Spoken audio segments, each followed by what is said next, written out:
प्रिय बच्चों, आज मैं तुम लोगों को ऊष्माक्षेपी और ऊष्माशोषी अभिक्रिया के विषय में बताने जा रहा हूँ।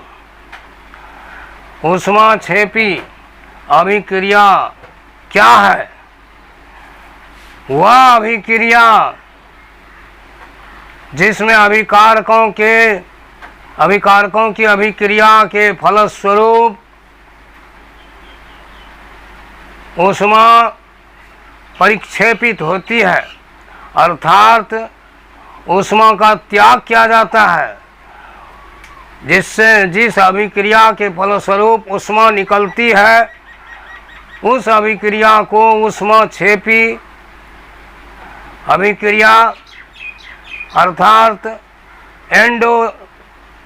अर्थात एक्सोथर्मिक, उसे एक्सोथर्मिक रिएक्शन कहते हैं।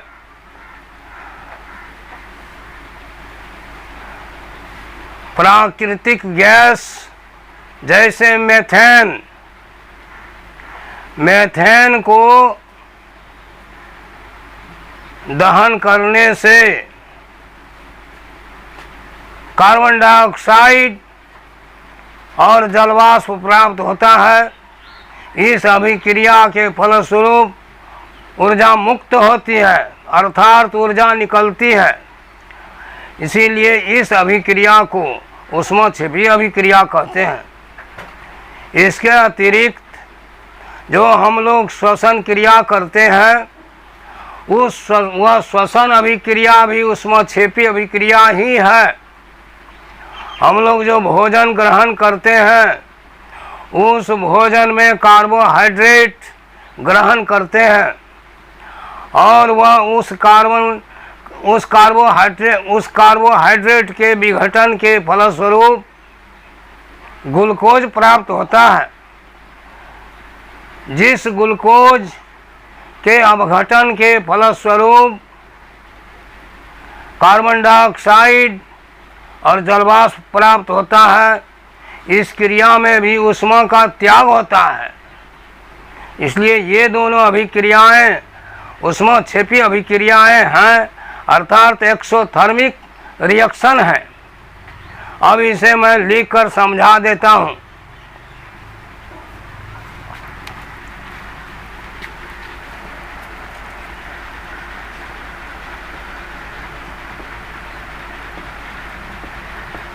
ऊष्माक्षेपी अभिक्रिया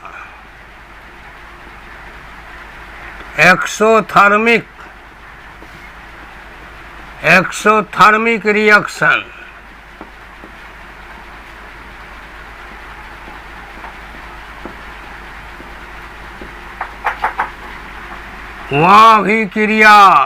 वह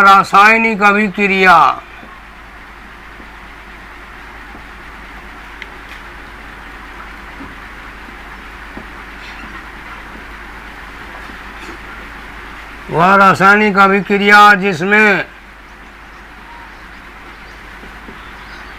अभिकारकों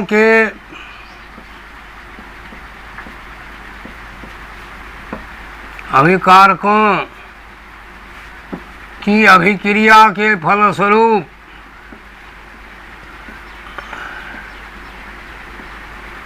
फलस्वरूप ऊष्मा का त्याग किया जाता है।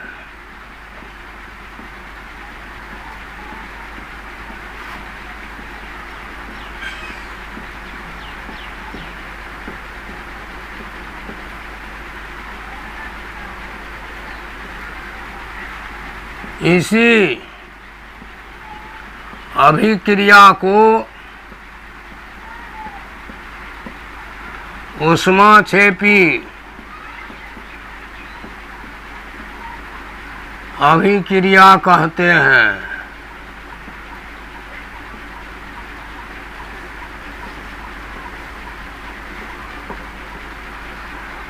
जैसे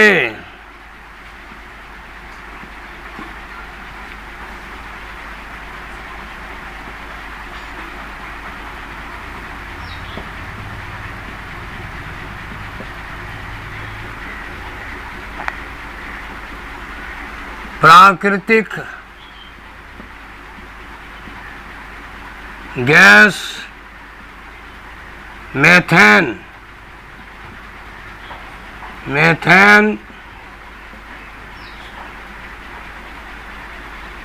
के दहन के फलस्वरूप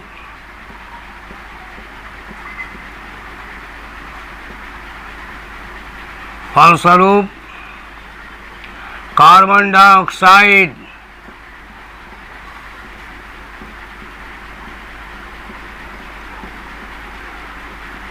डाइऑक्साइड और जलवाष्प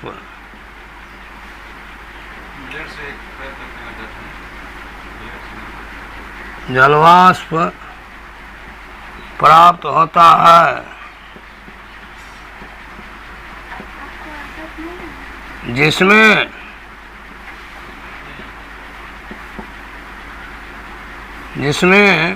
अभिक्रिया के फलस्वरूप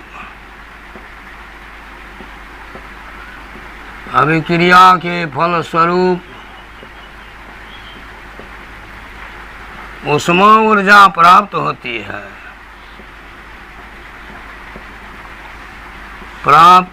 है।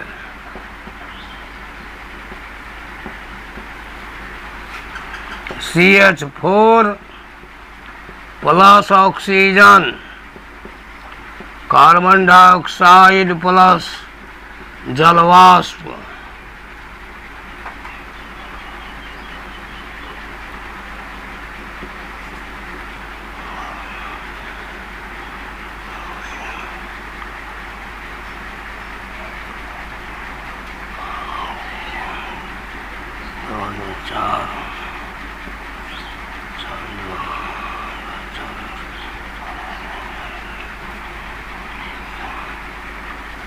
प्लस मेथेन प्लस ऑक्सीजन बराबर कार्बन डाइऑक्साइड प्लस जलवाष्प प्लस ऊष्मा ऊर्जा।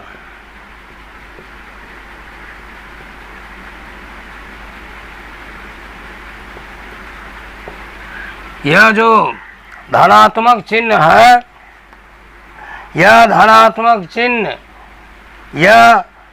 यह सूचित करता है कि इस अभिक्रिया में ऊष्मा का त्याग किया जाता है। इसीलिए इसे एक्सोथर्मिक अर्थात ऊष्माक्षेपी अभिक्रिया कहते हैं।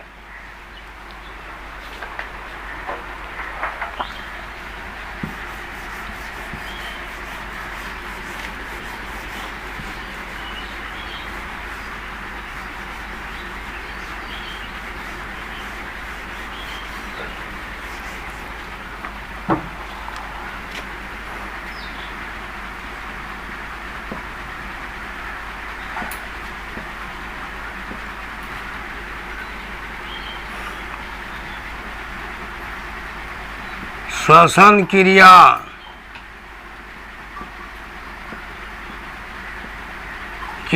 भी ऊष्माक्षेपी अभिक्रिया है।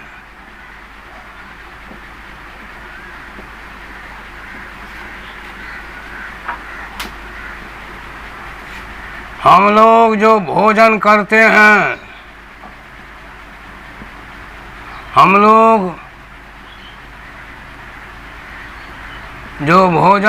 हैं,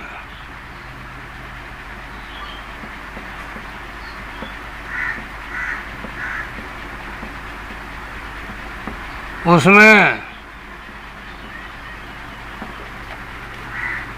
भोजन रूप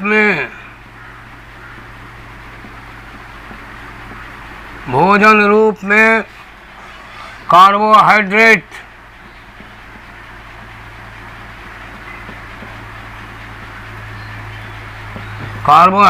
ग्रहण करते हैं।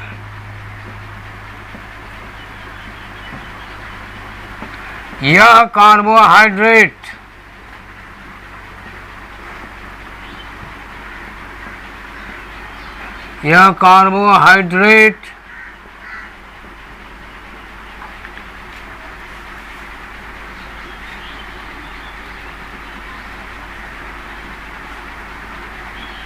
अवघटित होकर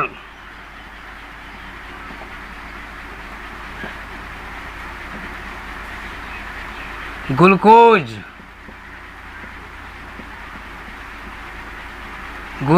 देता है।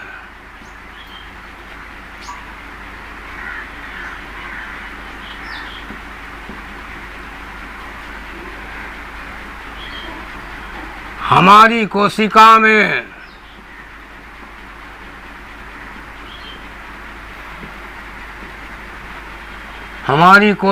में वर्तमान ऑक्सीजन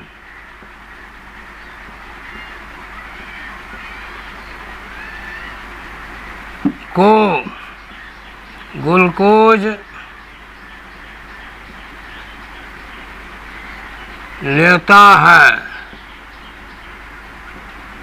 और तब ग्लूकोज का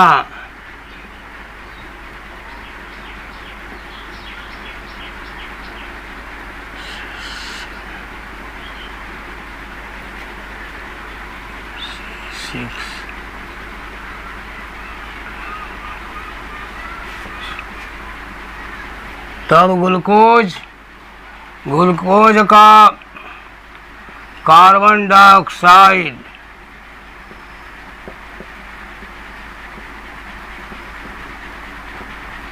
और जलवाष्प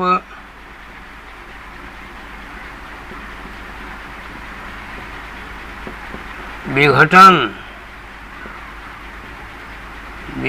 होता है।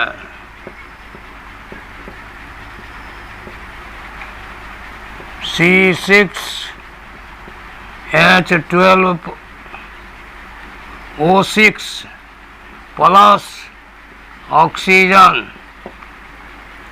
CO2 प्लस वाटर प्लस ऊष्मा ऊर्जा।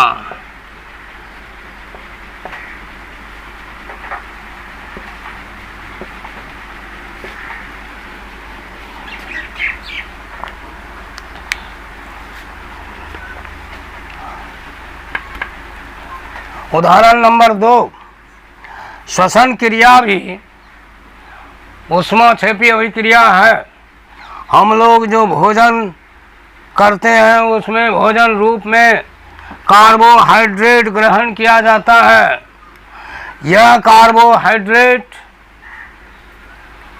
हमारी कोशिका में वर्तमान ऑक्सीजन के कारण कार्बोहाइड्रेट ग्लूकोज में अवघटित होता है और यह ग्लूकोज ऑक्सीजन के फलस्वरूप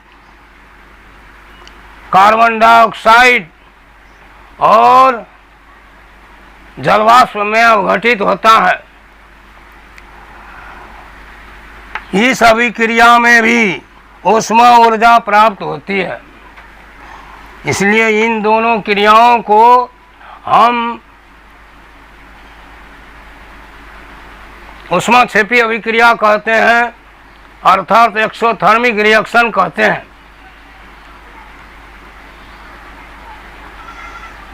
बच्चों, कल ऊष्मा शोषी के विषय में मैं बताऊंगा। एक बात मैं तुम लोगों से कहना चाहता हूं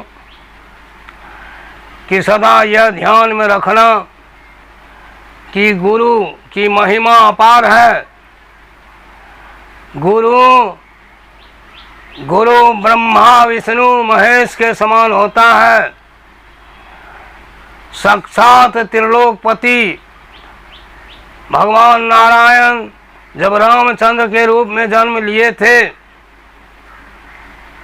तो अर्धरात्रि तक उन्होंने विश्वामित्र, अपने गुरु विश्वामित्र का पैर दबाते थे और जब गुरु आज्ञा देते थे तब वो अपने शयन कक्ष में जाते थे।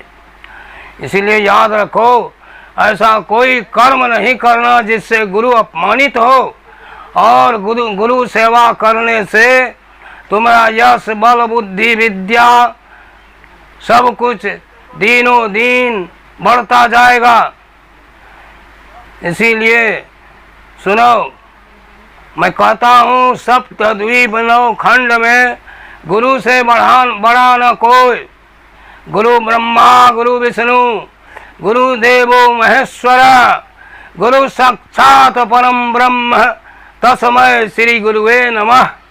इसीलिए गुरु का सदा आदर करना और अपने से जो श्रेष्ठ हैं, बड़े हैं, उनका भी आदर करना। बस इतना मैं कह करके आज अपना प्रोग्राम बंद करता हूँ।